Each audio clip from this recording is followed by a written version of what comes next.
How's it going, Owen? Larry here with the Farmstead Way, and obviously I am not on my homestead. I am here in North Carolina with my good friend, Pat McNamara.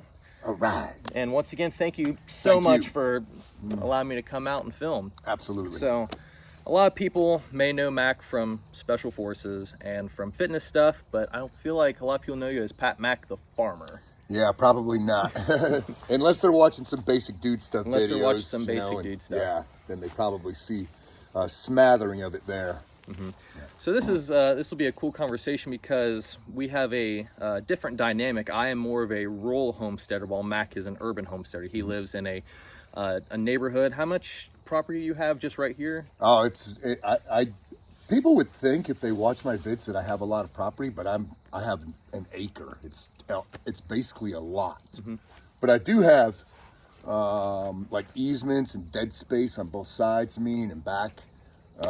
So I have a lot of privacy, and then I bought a chunk of land across the street from me so people can't build there. Right.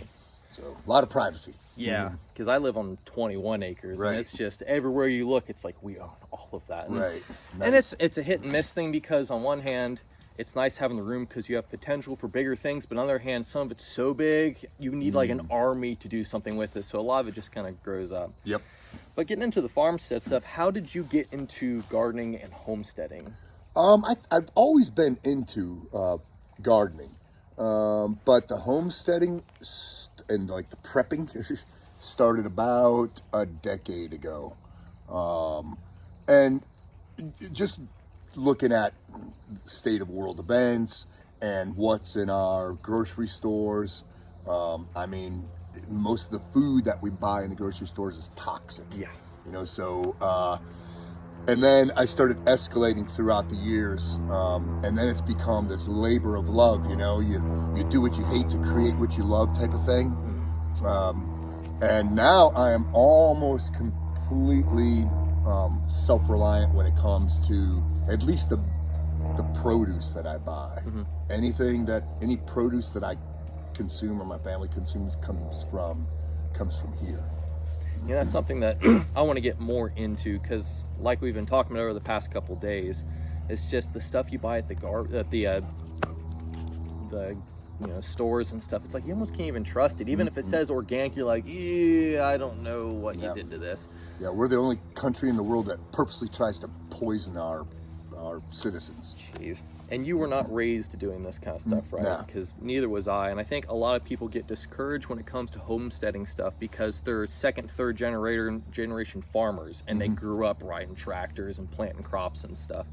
And a lot of people are intimidated because you see all of this work, and what people don't realize is small incremental steps. That's right. Yeah, you piecemeal it, and there's a lot of experimentation. There's a lot to learn when it comes to farming, especially backyard farming. And fortunately, here where I live, I'm in zone 8. So I could have about 3 rotations through summer garden. And then just recently I started my winter garden, this being October now. Mm-hmm. And then the winter stuff will grow all throughout the cold months, even if it freezes, which it will. Mm-hmm. We'll get a substantial freeze and maybe even a winter event. Mm-hmm. But the hardy stuff will make it all through the winter, and I'll be harvesting in March. Awesome.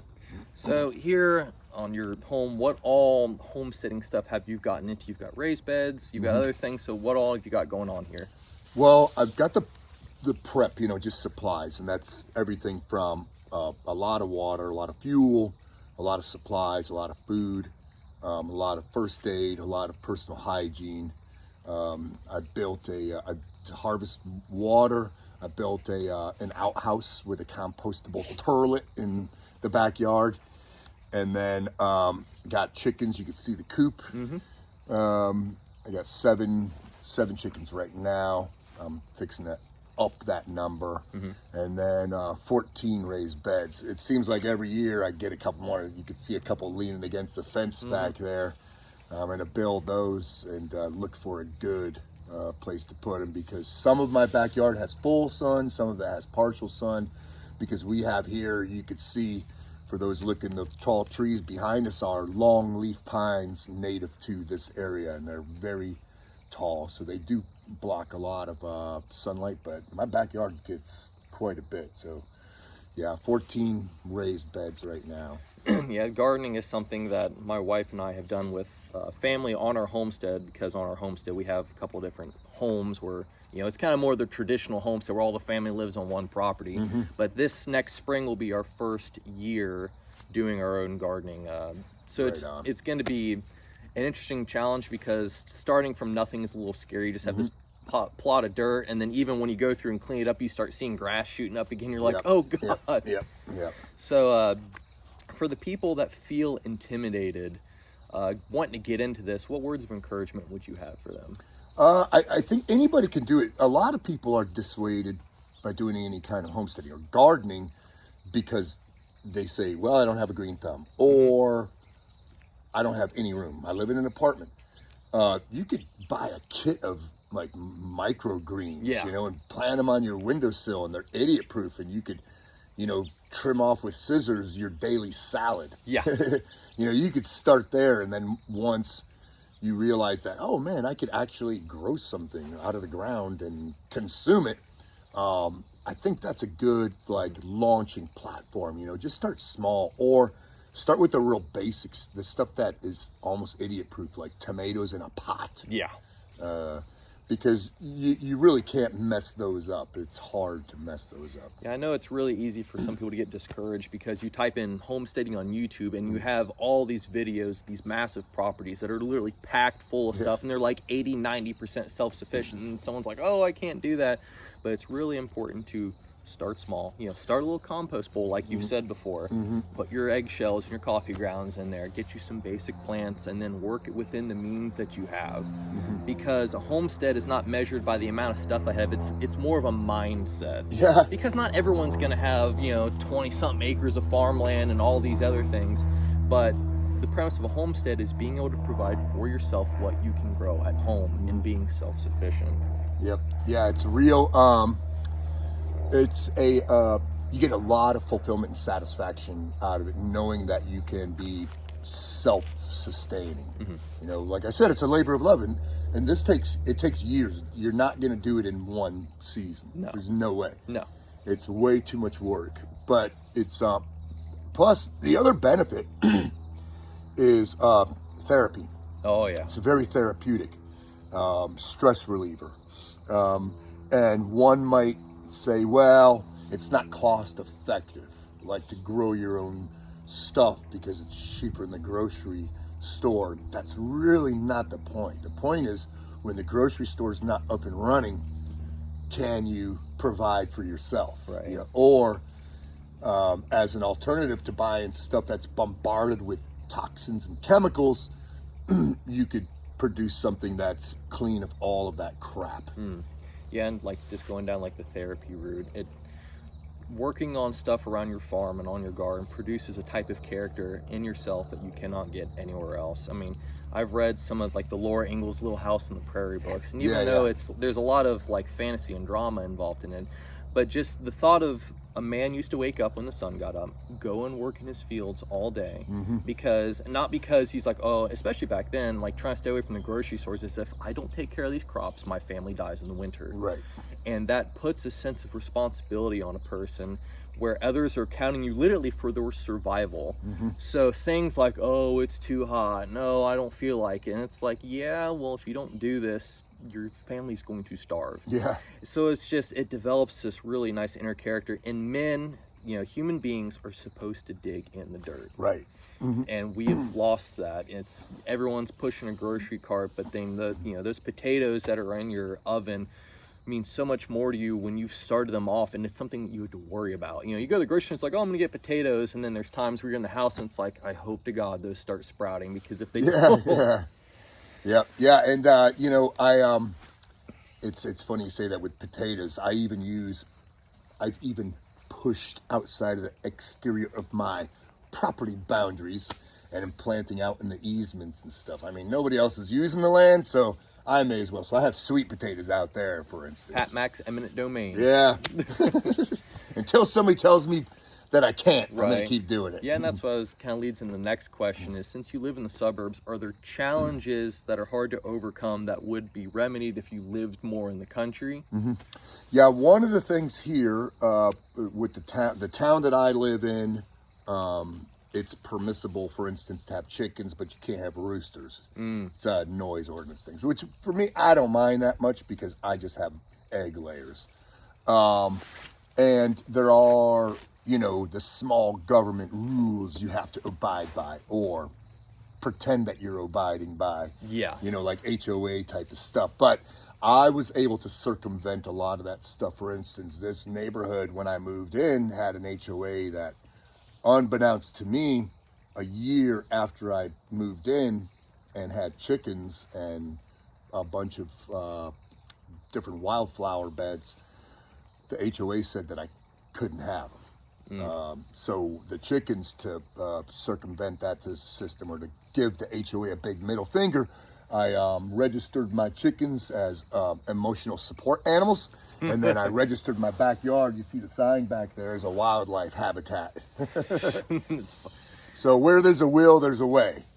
Yeah, something I never thought about. Since you're in more of an urban area, do you have to worry about predators for the chickens or anything? Yeah, well, this is not, you could see where I live. It's not built up, right? It's very, very quiet. For the viewers, you could hear an airplane go by every once in a while because there's a small municipal airport across the road. But I live on a decommissioned golf course. So I've got a lot of playroom. There's a lot of freedom here considering I live, in urban area.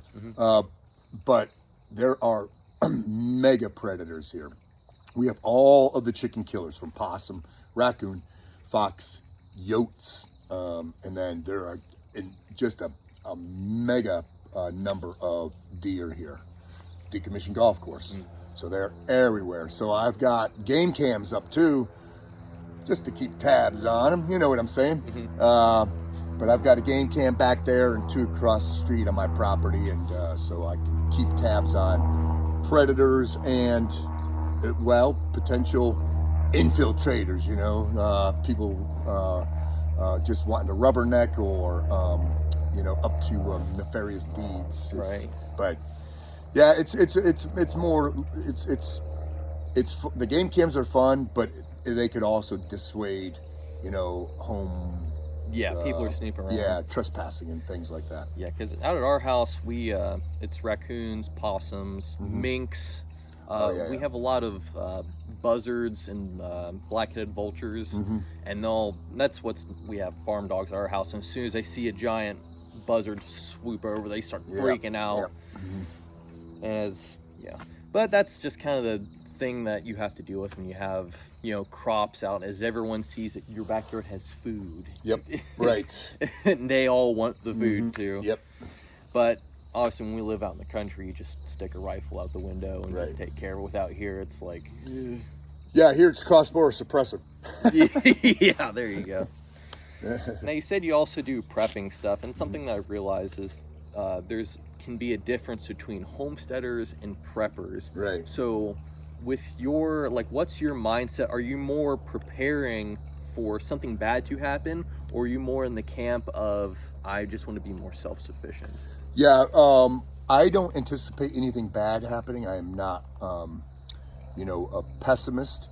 But the thing is, we human beings, we're not long for this planet. Mother Earth will chew us out, chew us up and spit us out. And like I said, it's kind of a labor of love. It's just for self-satisfaction, the prepping thing.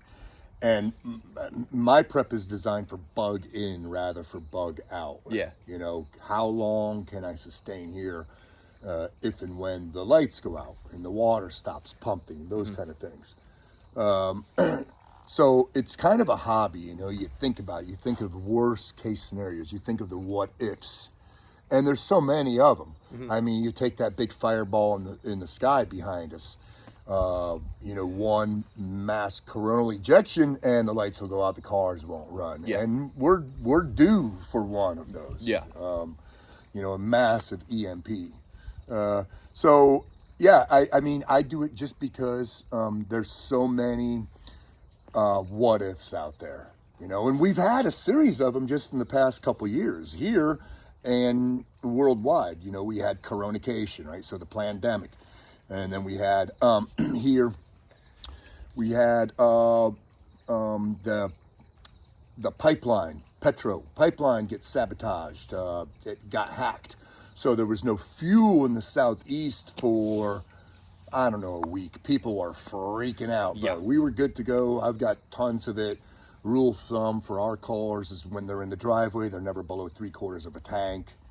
And then the next thing that happened is we had the power station sabotaged, domestic terrorist attack.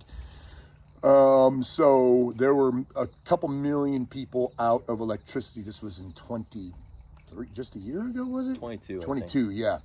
So we were out of power, and it was in the winter for a full week. People were freaking out. We were good to go. We were happy as pigs in poop. Yep. We needed nothing from anyone. So even for that, I think people, and people shouldn't, because we understand the effects of Mother Nature, but people either they don't account for the forces of Mother Nature, or they just don't care, and they're lazy. But here in the southeast, during hurricane system, we're going to lose power. So I think people should have enough supplies at least for like 3 days, but people don't even have that, man. Right. Hurricane prep here, people are running to the grocery store to get toilet paper, milk, and bread. Yeah. For whatever reason, you're getting those things. But yeah, better to have and not need than need not have. I mean, we just have stuff, and we have a lot of it. And I just keep building, onto that. It's like, what can I possibly need? So every once in a while, I'll pick something else up or build something, or just put plans in place to plan for those worst case scenarios, those what if moments, those Murphy moments. Yes, that's something that I need to get better at, and a lot of it's just time and money, because a lot of the bigger prep and homestead things cost a lot of money. Yeah, solar panels, generators, and that's something I need to work on, especially for us is power, because I live in the country. We have a septic tank, we have a well, so if we have power, we have water, and we just went through a severe drought, and luckily our well did just fine. We have a pretty deep water table. Nice, yeah. So it's like in Ohio, we've got 50, 60, 70 foot deep wells. And it's really hard red clay soil, so it's able to move water pretty fine. So kind of getting to my last question. What are your homesteading goals and dreams? Oh boy, that's a great one. Well, one goal and dream is I want to get a chunk of land that's not far from here. I like where I live, and I don't plan on moving just yet, but I want a secondary chunk of land. Yeah. For a number of reasons. One, to potentially build on later down the road. And I'm not talking mansion. I'm talking like tiny house, that kind of stuff. And to really get into it, to be completely self-sustained, to grow all my own veg and grow all my own meat. Yeah. So that's a big one. And as far as here goes, just kind of refining what I have. The project I just started recently, for instance, is a root cellar. So because I don't have a basement. Yeah. So I store a lot of food, but I'm running out of space. Yeah. So that's another one of my my plans for the future. So that's a work in progress. That'll be done this winter. Yeah. Yeah, something I'd love to do at my place is eventually get into bigger livestock. My wife and I have been talking about getting into like milk goats and stuff. Oh, right on. We had a milk cow for a bit, but it was kind of an impulse buy, and we didn't do all of our research, because it's fun, and you get into certain things, and on the surface level, it's like, oh yeah, I'll just get some chickens. And then you read, and you're like, there's a certain kind of chicken. They react to certain kind of foods, and that's the same thing with like a milk cow. Yep. Because you got to make sure they're tested for all these diseases, and make sure they're A2 milk and stuff. So I'd love to get more into the bigger stuff, get into maybe eventually having beef cattle, because we have the room for it. Right on, yeah. But just making it so I don't have to go to the grocery store unless it's super specific things. Like you always say, salt, pepper, olive oil. The rest I can get at home. I don't need all your processed stuff. Yep. Well, cool. Well, right on. Thank you so much for inviting me out to your beautiful piece of property and getting a chat. I know I'm still just kind of a small fish in the YouTube pond, but it's always fun. Right, It's always fun getting to chat with like-minded people, and especially someone that's in a different contrast. You're more of an urban homesteader. Yep. I'm a rural homesteader. And like I said, I don't feel like not a lot of people, unless they follow basic dude stuff, have seen an in-depth view on you as a homesteader, farmer, more of a person of a country soul. Yep. Because everyone sees you and they think Pat Mac unit guy. They want to talk about guns and all that stuff. But it's like, let's talk about the dirt in your backyard. Yeah. Let's talk about dirt, plants, and birds. Right. All right. Right So, on. you have a YouTube channel, Yep. Pat Mac. Yep. So one of the reasons I'm down here also is for the Pat Mac Keep the Blaze Live coaching squad, which if you go on his YouTube channel and his website, you can find out more about that. It's really cool. There's different tiers that you can sign up for, and we do weekly live streams, and then twice a year we do meetups down here in North Carolina, and there's a Zoom call every week or every other week, and it's a really cool group of guys of broad spectrum of personalities in different fields. We have everything from homesteaders and farmers to eye surgeons and physical therapists and ex-military guys.